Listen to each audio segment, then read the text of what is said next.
सास लाई शहर की बहू। घोटकपुर गांव में शकुंतला अपने बेटे रितेश के साथ रहती थी। रितेश की अब शादी की उम्र हो चुकी थी। शकुंतला उसके लिए लड़की ढूंढने की तैयारी शुरू कर रही थी, लेकिन शकुंतला की ख्वाहिश थोड़ी ज्यादा ही एक्स्ट्रा थी। रितेश बेटा, मैंने सोच लिया है, मैं तो तेरे लिए शहर की बहू ही लाऊंगी। लेकिन माँ, ये सब। अरे मेरे लाल, तू दिमाग मत लड़ा। तू बस शादी के मंडप में बैठ जाना, बाकी सबकी जिम्मेदारी मेरी। बहुत इतराती है ना गांव की आस पड़ोस की औरतें, मेरी बहू ऐसी है, मेरी बहू वैसी है, ये वो। अब देखना, अपनी इज्जत को बढ़ाने के लिए कैसे मैं एक शहर की बहू को लाती हूँ घर में। ठीक है माँ, वो बात तो समझ में आई, लेकिन आप एक शहर की बहू लाओगी कहाँ से? अरे कविता है ना, मेरे बचपन की सहेली, वो यहीं पर तो रहती थी, इसी गांव में। लेकिन जब वो 20 बरस की हो गई, तब उसके पिताजी को बड़ी नौकरी का बुलावा आया और वो शहर चली गई। उसी की बेटी है मानवी, उसके साथ तेरा ब्याह होगा। मैंने तो बात भी कर ली है और कल शगुन भी भेजूंगी। बचपन की सहेलियां शकुंतला और कविता एक दूसरे को मिलती हैं और दोनों परिवार आपसी सहमति से रितेश और मानवी का रिश्ता पक्का करते हैं और चंद दिनों में रस्मों रिवाजों से उन दोनों की शादी भी हो जाती है। शादी के बाद मुंह दिखाए के दिन गांव की सारी आस पड़ोस की औरतें शकुंतला के घर इकट्ठा हो जाती हैं। चल बहू, अब ना तो अपना ये घूंघट जो है ना, उसे ओढ़ ले और अपने मुंह को छुपा ले। छुपाऊं? लेकिन क्यों? मीन विन कुछ नहीं बेटा, तू वैसा कर जो मैं तुझसे कहती हूँ। अरे अगर तेरा चेहरा नहीं छुपाएगी तो कैसे करेंगे मुंह दिखाई है? शकुंतला मानवी के साथ हॉल में सबके सामने आती है।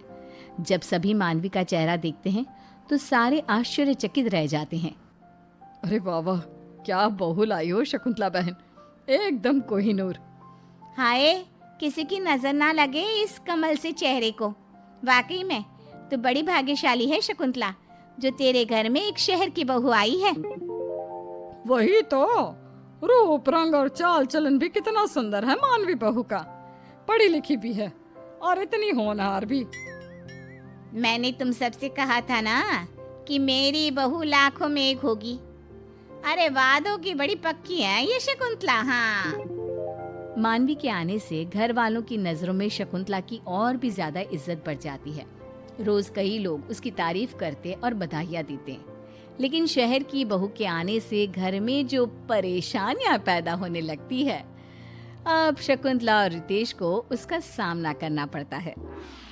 मम्मी जी, ये क्या है यार? क्या है यार मतलब?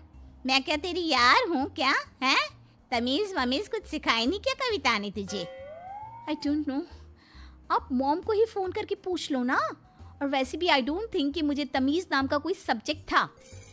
ओफो, अरे तमीज मतलब मैनर्स, वैल्यूज। ओह अच्छा, ऐसी बात है क्या? खैर ये सब छोड़िए। देखिए, मुझे ना अब कुछ अच्छा नहीं लग रहा है।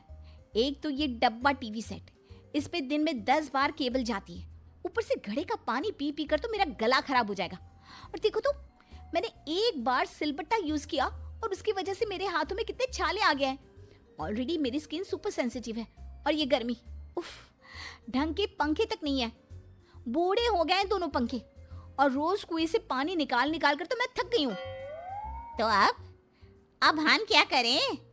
यही होता है गांव का जीवन।